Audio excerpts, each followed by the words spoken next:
This channel does not promote any violent, harmful, or illegal activities. All content provided by this channel is meant for an educational purpose only. পড়াশোনা আবার কেউ করে নাকি? এখন তো ফেলো করি মাখো তেল। ভুয়ো সার্টিফিকেট গ্যাংকে হাতে নাতে ধরে এমনটাই উপলব্ধি পুলিশের। যেটা জানা গেল বিভিন্ন কোর্সের ভুয়ো ডিগ্রি বানিয়ে দেন তারা। এমনকি ডাক্তারির ভুয়ো ডিগ্রিও পাওয়া যায়। খরচ যত সামান্য ৭০,০০০ টাকা দিলে অষ্টম শ্রেণীর পাশও ডাক্তারি ডিগ্রি পেতে পারেন। ভুয়ো ডিগ্রির চক্রের খোঁজ মিলেছে গুজরাটের সুরাটে।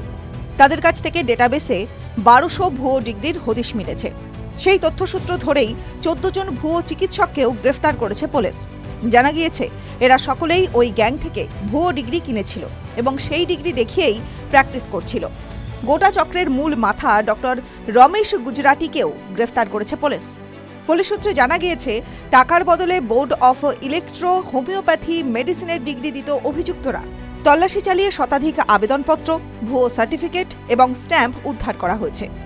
পুলিশ জানিয়েছে সম্প্রতি তাদের কাছে খবর এসেছিল যে কিছু চিকিৎসক ভুয়ো ডিগ্রি নিয়ে অ্যালোপ্যাথি চিকিৎসা করছেন।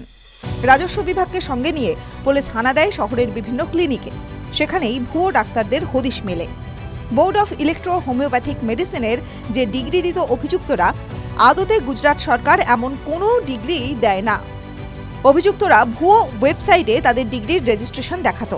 মূল অভিযুক্ত মন গড়া এই বোর্ড তৈরি করে ভুয়ো ডিগ্রি দিচ্ছিলেন টাকার বিনিময়ে। ইলেকট্রো হোমিওপ্যাথির প্রশিক্ষণ দেওয়ার জন্য ৫ জন কর্মীও রাখা হয়েছিল। ৩ বছরের কম সময়েই ডিগ্রি কোর্সের মেয়াদ শেষ হয়ে যেত।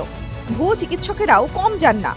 সাধারণ মানুষ ইলেকট্রো হোমিওপ্যাথিতে বিশ্বাস করছেন না দেখে দাবি করেন গুজরাটের আয়ুষ মন্ত্রকের সঙ্গে চুক্তিবদ্ধ এই বোর্ড। ভুয়ো সার্টিফিকেট দেখিয়ে হোমিওপ্যাথি, অ্যালোপ্যাথি, আরোগ্য প্র্যাকটিস করতেন তারা। এই ভুয়ো সার্টিফিকেট আবার বছর বছর রিনিউ করতে হতো। এর জন্য ৫,০০০ থেকে ১৫,০০০ টাকা চার্জ নেওয়া হতো। যে ভুয়ো চিকিৎসকরা এই টাকা দিতেন না, তাদের এই ডিগ্রি গ্যাং হুমকি দিত, ভয় দেখাতো। টিভি9 বাংলা ডিজিটাল।